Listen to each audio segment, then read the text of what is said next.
All right, collectors, it's time to get back to it. Back on that bread and butter that I love so much, Jason Shockwave Faria. We've got a new batch of Joes that have just started releasing and seeing. We've started seeing them at stores. I'm super excited for that. As you guys know, I love my Joes, and we're gonna get into it. I've just gotten Shockwave delivered this weekend. General Hawk I got today, and I also got Ripper today. So we're gonna get going on those. In between, we'll do some other stuff as well. But like I said, Joes are my bread and butter. This is what really kicked the habit or the plastic smile on my face. So high.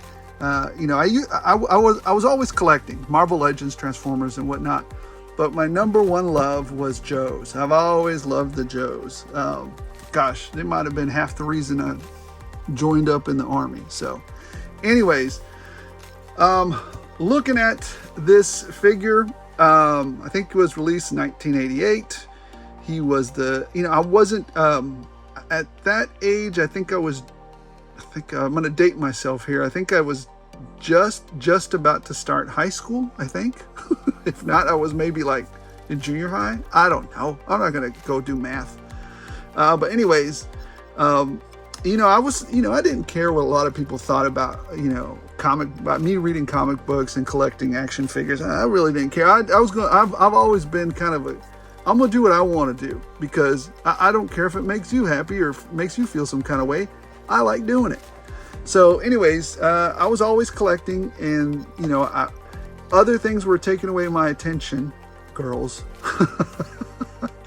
But I've always liked, my Joes. Anyways, getting back to the figure, getting back to what's at hand here. Come on, sidetrack.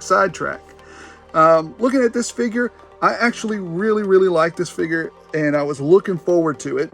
I really was looking forward to this figure. We're not going to get to whether I liked it yet or not. That's biased, right? So initially, I really liked this figure, and I ordered quite a few of them. I think I ordered 3 off of Pulse, and I ordered a couple off of Amazon. Just because I knew I was going to want to army build this. And there is one thing in particular that I really like off of this figure. We're going to get into that in a minute. Taking a look at the box here, he's off. I'm not sure what... He's supposed to be the SWAT guy, urban environment.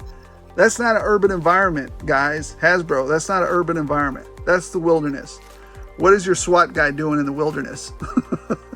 Unless there's maybe a town to the other side of it. I don't know. But anyways... Here he is by a lakeside. Very odd place to be. Not an urban building in sight. But anyways, maybe I don't know the full story. I do dig it. Nice digital render there.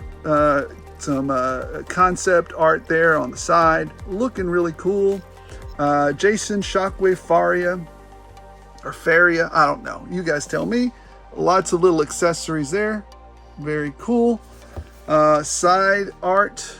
105 in the line, and 6'2", so he's on the taller side, and we'll compare him to a couple other guys. I really don't want to forget to do that. So there you go. He comes with a shield, couple of weapons, some knives, and a baton there. I think there's a specific word for that, baton, but anyways. So that's what you have there, and the concept art blowing up a little more on the side. So these I got through Amazon. I didn't have to go and ask for them at a Target or anything like that. Amazon just showed up with them, so very excited about that. All right, am I keeping the box? No, I will not be keeping that box. Here is the figure. I just literally took him out of the box and loaded him up with all of his gear, and it all goes on him. Well, except for this one. There's no place really, I don't think, for the baton to be stowed on him other than just him holding it in his hand. And we'll go through some of that anyways. The shield here, the riot shield, fits very nicely there in his hand as well.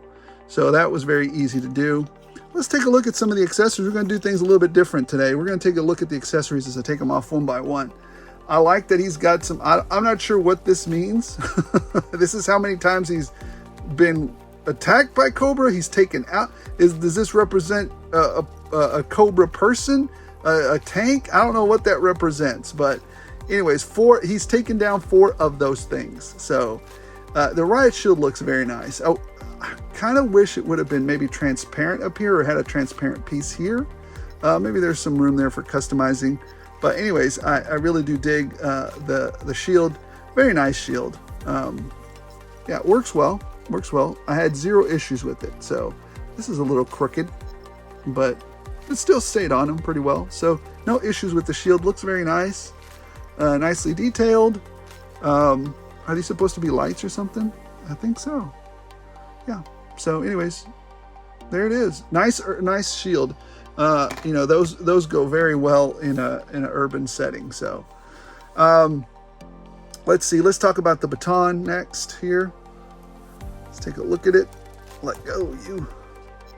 It's kind of a riot baton, right? So, you know, it is what it is. We've seen this. Well, I've seen these before, you know, in other figures. It looks fine. Little police baton there. Compliance baton. You better be compliant. We've got this knife in here. Regular knife. Nothing to write home about. There you go. You guys see that?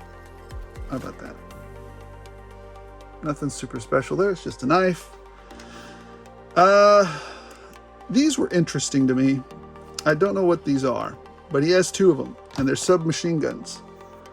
Are they Mac 11s? What are they? I don't know what these are. I never fired them in the Army. I'm just not familiar with these. You guys tell me in the comments what the heck these things are. Definitely submachine guns. Definitely not going to be accurate, and definitely going to be all over the place. So are they the best choice for urban combat? No, but who cares? It's not supposed to be about realism, right? It's supposed to be about, you know, crazy fantasy, you know, G.I. Joe world, right? I don't think in reality you would want a full auto pistol like this in a you know, you probably want deadly, you know, accurate weapon fire. I don't know. I'm not trained as an officer, and that was a huge side note. But let's just get back to this figure, man. Instead of debating well, the reason I talk about that is because he's supposed to be their urban commando SWAT guy. You know, supposed to be in the buildings, right? So what the hell is he doing with an SMG? What is he doing with that? This would cause maximum collateral damage because this is not accurate worth a flip.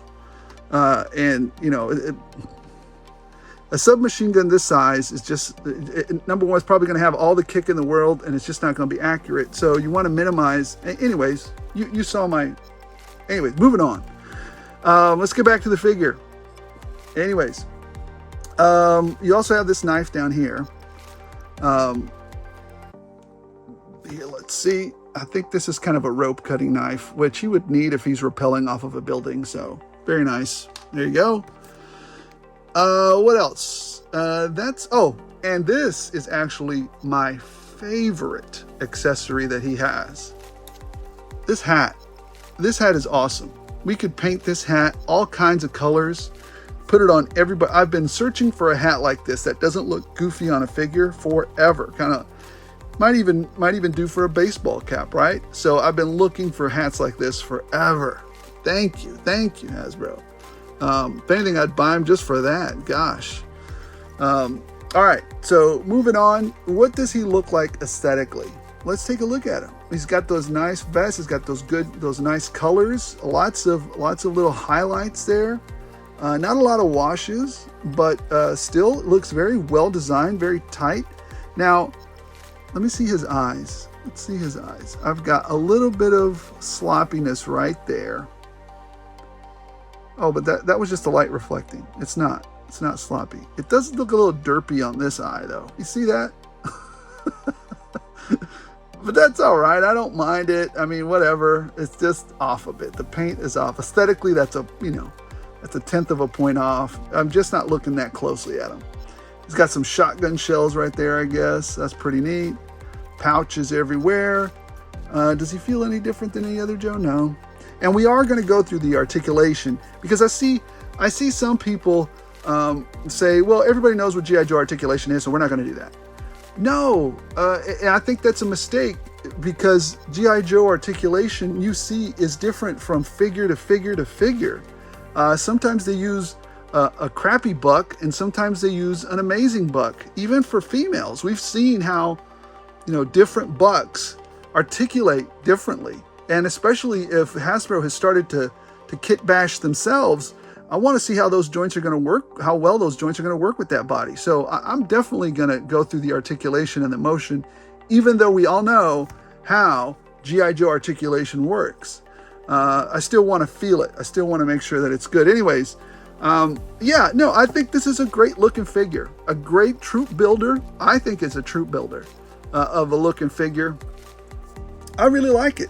I mean, it's nothing to write home about, but it looks great. So I'm going to give it, again, I rate my figures from 1 to 5, 1 being trash, 2 being give it to Goodwill, 3 being okay, it's an okay figure, 4 to 4.5 being a solid figure. Anything above a 4.5 is a great, fantastic figure, and for every now and then we turn it up to 11 by giving something a 5.1, which is a must-have.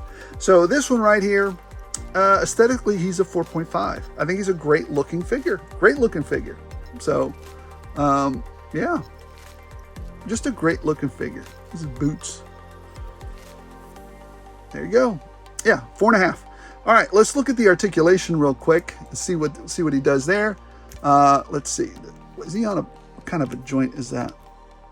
Let's see if I can pop it off. Ooh, it's not letting go, and it's cold, and I don't want to kill it. Let's see.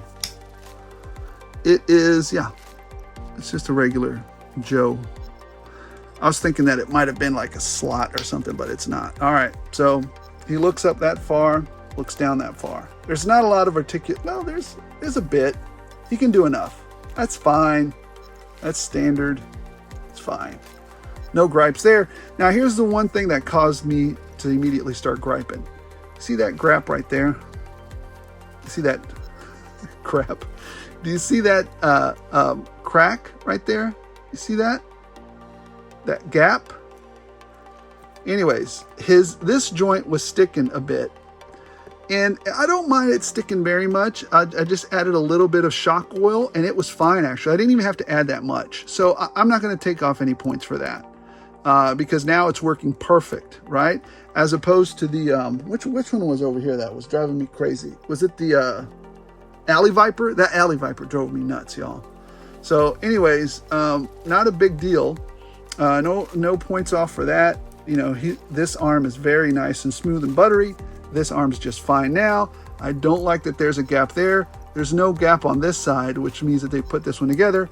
Articulated Ninja showed us a little bit of a way to put some more surface tension on this using his super glue method. Don't super glue this joint together. Watch his video and he'll show you how to do it. Just go back and search on there. So he does have a cut there. He does have a butterfly joint right there. Nice articulation there. Double jointed, pinless elbows that work very well. So no issues there. He does have this guard here that keeps flopping around, but whatever. Let's see, does he have, what kind of, let me see. What is this?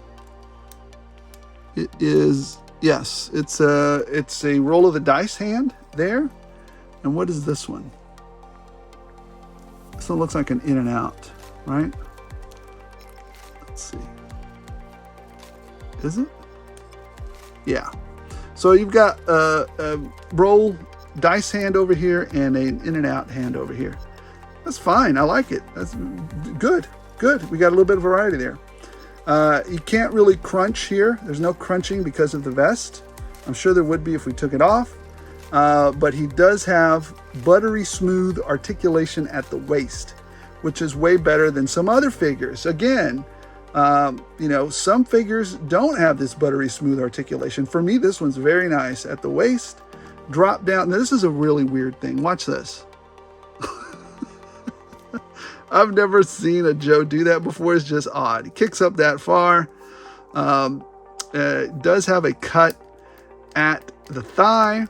Double jointed pinned knees. So that's not an issue there. He does have a cut at the boot and ankle rocker right there. Can go down this far. Very nice. And can, a little bit tight there, can go up that high. Not bad. Pretty good. The articulation's on point. Articulation is great on this figure. So for me, the articulation on this figure, aside from this gappiness, so that's a little bit of a point there. I mean, this is what I asked for. This is exactly what I asked for. I mean, I'm gonna take a couple points off for this. I don't like this pin stuff. They could have done without that. They know how to make it happen. So other than that, I know he doesn't put his hands down because of the vest, so I can't take off any points for that. That's just the way the figure is. I'm gonna give it like a, and I'm sorry this video is going long. I shouldn't have done my diatribe earlier with the other stuff, but I think articulation, I'm gonna give it a 4.7. So altogether, with everything considered, I think this is a 4.6. It's a it's a great figure. It's a great figure. Go get it. It's a great figure. It's a great figure. I dig it. You guys know when I don't like a Joe figure, I do a meltdown and just no good. But this one's a good figure. This was delivered as promised. I'm very happy with it. I dig it. Hey, you know what? Let's compare him in size to some Joes here, some other Joes, so that we can tell where he's at in size. Let's see. Let me grab my boy Destro. Retro carded Destro. Let's see where he is. Wow, wait a minute. I thought he was supposed to be 6'2", but he looks almost the exact same as tall as Destro. So there's that. Huh. There's that. Let's take a look at Daredevil. He's definitely taller than Daredevil. So I don't know. I think that file card lied to us a little bit. And let's take a look at my favorite Black Widow, the Marvel Legends Super Articulated Black Widow. That's where she stands next to him. So there we go. Very nice. Oh, you know what? Let's do one last one. Let's do. Come on, maggot. Oh yeah, Sergeant Slaughter towers over him, but he always did. In real life, even Sergeant Slaughter's a little bigger than most everybody. So, anyways, there's that. So yeah, there he is. Do I recommend you guys get him? Heck yeah, I really like this figure. I like his articulation. I like his design. I like, well, the only thing I find hilarious, and it's not, I don't care. It's neither here nor there. Is again this thing with the guns and what I talked about earlier. Why do we rush into some of these places with the AR-15? I guess what police officers know more than I do about what they do for a living. I'm just curious. I'm just curious as to why you grab the AR-15 immediately. As opposed to maybe I should walk in there. I guess maybe just in case. I don't know. What do I know? We had a different objective. Our objective was to take over and overwhelm with complete and utter violence and destruction and get the job done immediately and quickly. Police officers are bound by a different set of rules, right? They are here to protect and to serve to the best of their ability. Yeah, in some aspects, maybe being an officer might be even a little harder, than a soldier. Sometimes I would think, simply because, you're protecting your country's citizens, and I don't know, it's tougher. So I would think sometimes it is. So, anyways, guys, what do you guys think? Did I get it wrong with this figure? Did I get it right with this figure? Are you guys going to army build it? Would you rather me not go on my side notes or diatribes about different stuff? But, I like to give you a story as to why something sticks out to me, or why I'm curious about something, or why I collect something. Like I said, I don't just collect stuff to collect. There has to be a reason for me to pick it up. I don't buy crap to buy crap. So that's why I tell you guys about it. Anyways, sorry this video's gone so long. Definitely dig this figure. Let me know if you guys like it or not. Let me know if I'm wrong with the review. And I'm always excited to get back into these Joes, man. Let's get back to them. Thanks for watching, guys. Appreciate everybody subscribing. Appreciate everybody engaging. Let's get to the 1,000 mark. Let's grow the channel, see if we can pass that up. I never thought we'd get this far, but I'm definitely supremely grateful to everybody who subscribes and engages in the comments. Thank you so much, guys. As long as you guys keep watching, I'll keep rolling these out.